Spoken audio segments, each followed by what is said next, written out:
നമസ്കാരം. പ്രദർശനത്തിൻ്റെ ഒരു പുതിയ വീഡിയോയിലേക്ക് ഏവർക്കും സ്വാഗതം. ഇന്ന് നമ്മൾ ലളിതാംബികയുടെ അവസാനത്തെ ധ്യാന ശ്ലോകമാണ് നോക്കാൻ പോകുന്നത്. അപ്പോൾ ഇതുവരെയുള്ള എല്ലാ ധ്യാന ശ്ലോകങ്ങളും നിങ്ങൾ മനനം ചെയ്തിരിക്കുമെന്ന് വിചാരിക്കുന്നു. അപ്പോൾ ഇന്നത്തെ നമ്മുടെ ക്ലാസ്സിലേക്ക് പോകാം. 4ാമത്തെ ശ്ലോകമാണ്.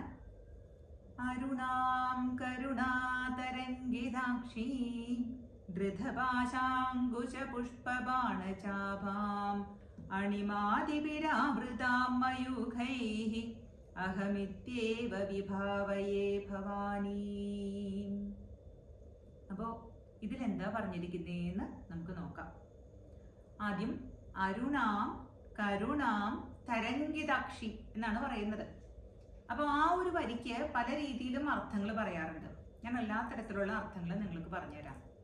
അരുണ എന്ന് പറയുമ്പോൾ ആ ദേവിയുടെ അരുണവർണ്ണത്തെ സൂചിപ്പിക്കുന്നതായിട്ട് നമുക്ക് സങ്കല്പം ചെയ്യാവുന്നതാണ്. ദേവി അരുണ, ആ ചുവപ്പ് നിറമുള്ളതാണ് ദേവി.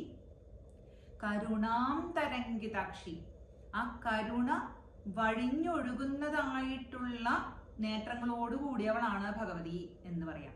അപ്പോൾ അരുണവർണ്ണയുള്ള ആ കരുണ വഴിഞ്ഞൊഴുകുന്നതായിട്ടുള്ള കണ്ണുകളോട് കൂടിയ ദേവി എന്ന് ഒരർത്ഥത്തിൽ നമുക്ക് പറയാം. ഇനി വേറൊരു അർത്ഥതലം നമ്മൾ പറയുകയാണെങ്കിൽ ആ ദേവിയുടെ കണ്ണുകള് തൻ്റെ ഭക്തന്മാരുടെ വിഷമങ്ങളെല്ലാം കണ്ടിട്ട് ചുവന്നതാണോ എന്ന് തോന്നുന്ന രീതിയിൽ പറയാറുണ്ട്. അതായത് ഒന്ന് കലങ്ങിയിരിക്കുന്നത് പോലെ, അങ്ങനെ ആ കരുണ വഴിഞ്ഞിരിക്കുന്നതായിട്ടുള്ള കണ്ണുകളോട് കൂടിയത് എന്ന ഭാവത്തിൽ പറയാറുണ്ട്.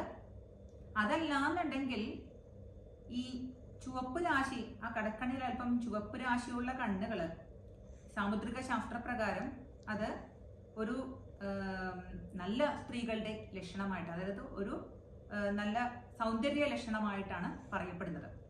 അപ്പൊ വേണമെങ്കിൽ അങ്ങനെയും ചിന്തിക്കാം. ആ കടക്കണ്ണിൽ അല്പം ചുവപ്പ് രാശിയുള്ളതും ആ കരുണാതരമായിരിക്കുന്നതായിട്ടുള്ള തരംഗങ്ങൾ വരുന്നതായിട്ടുള്ള കണ്ണുകളോട് കൂടിയിരിക്കുന്ന ഭഗവതി എന്ന ഭാവത്തിലുമാകാം. അതുമല്ലെങ്കിലോ അരുണാം എന്ന് പറയുമ്പോൾ ഈ പാപങ്ങൾ ചെയ്യുന്ന ആളുകൾ, ദുഷ്ടന്മാരുടെ നേർക്ക് ദേവിക്ക് ദേഷ്യം പ്രകടിപ്പിക്കുമ്പോൾ ആ കണ്ണുകളെല്ലാം ചുവന്നു വരാറുണ്ട്. അസുരന്മാരെ യുദ്ധത്തിനൊക്കെ ചെല്ലുന്ന സമയത്ത് ദേവിയുടെ കണ്ണുകൾ ചുവന്നിരിക്കുന്നതായിട്ട് പറയാറുണ്ട്. അപ്പൊ അങ്ങനെയുള്ള ചുവപ്പും കരുണയും, അങ്ങനെയുള്ള തരംഗങ്ങൾ വരുന്നതായിട്ടുള്ള, ആ തരംഗങ്ങൾ എന്ന് പറയുമ്പോൾ തിരമാലകൾ, അപ്പൊ ചുവപ്പും കരുണാതരവുമായിട്ടുള്ള ആ തിരമാലകള് ഈ നന്മയും അതുപോലെ തന്നെ തിന്മയും വീക്ഷിച്ചുകൊണ്ട് ഒരേ സമയം ആ എപ്രകാരമാണ് ഒരു സമുദ്രത്തിലെ തരംഗങ്ങൾ ഇങ്ങനെ അടിച്ചുകൊണ്ട് വന്നിരിക്കുന്നത്, അതേപോലെ, അതായത് ഒരു ഉയർച്ചയുണ്ടാവും ഒരു താഴ്ച ഉണ്ടാവുന്ന പോലെയാണല്ലോ തിരമാലകൾ വരുന്ന പോലെ. അപ്പൊ അതുപോലെ ദേവിയുടെ ഈ കണ്ണുകളിൽ നമുക്ക് ഈ ഭാവങ്ങളെല്ലാം നമുക്ക് കാണാൻ സാധിക്കും എന്നുള്ള രീതിയിലും അർത്ഥം എടുക്കാം നിങ്ങൾക്ക്. അപ്പൊ അത് നിങ്ങൾക്ക് യുക്തമായ രീതിയിൽ നിങ്ങൾക്ക് മനസ്സിൽ തെളിഞ്ഞു വരുന്നതായിട്ടുള്ള ഒരു അർത്ഥം അതേതാണോ അത് നിങ്ങൾക്ക് എടുക്കാം. അപ്പോ അങ്ങനെയുള്ള ആ ദേവി, അങ്ങനെയുള്ള ആ കണ്ണുകൾ, അക്ഷികളുള്ള ആ ദേവി എന്താണ്?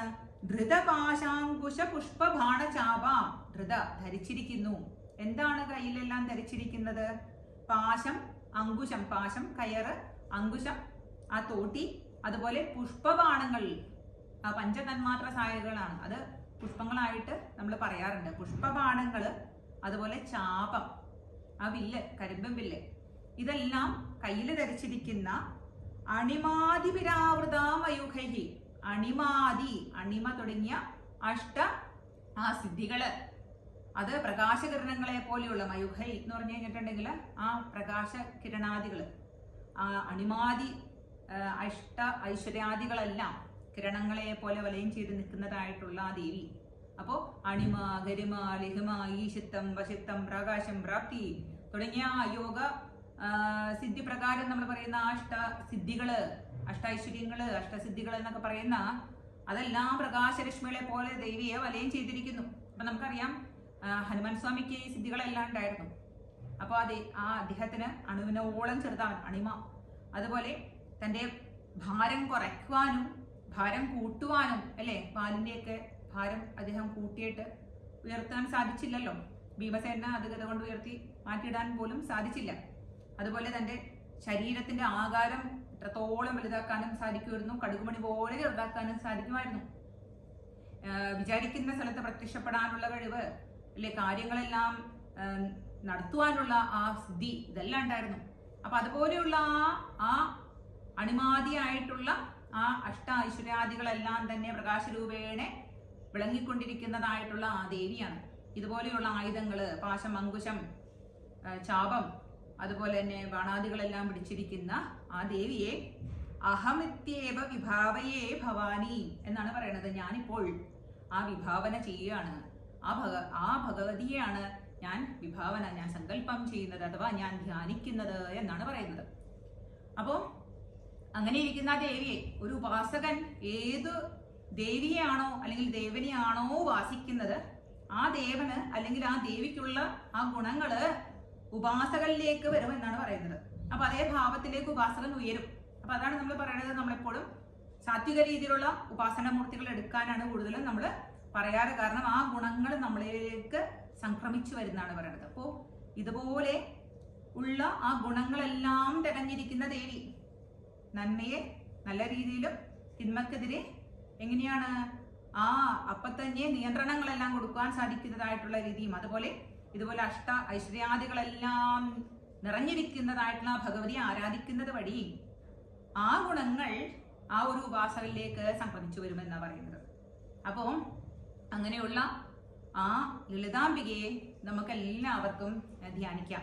അപ്പൊ ദേവിയുടെ ധ്യാന ശ്ലോകങ്ങളാണെങ്കിലും ദേവിയുടെ നാമങ്ങളുടെ അർത്ഥങ്ങളെല്ലാം വിശദീകരിക്കാമെന്ന് പറഞ്ഞു കഴിഞ്ഞിട്ടുണ്ടെങ്കിൽ അതിപ്പോ ഏകദേശം ഒരു സമുദ്രത്തില് എത്രത്തോളം വെള്ളത്തുള്ളികൾ ഉണ്ടെന്ന് ചോദിക്കുന്നത് പോലെയും അത് പറയാൻ ശ്രമിക്കുന്നത് പോലെയും, അതുപോലെ ഒരു മണലാരണ്യത്തില് എത്രത്തോളം മണൽത്തരികൾ ഉണ്ട് എന്ന് എണ്ണി നോക്കാൻ പറയുന്ന പോലെയൊക്കെ ഇരിക്കും.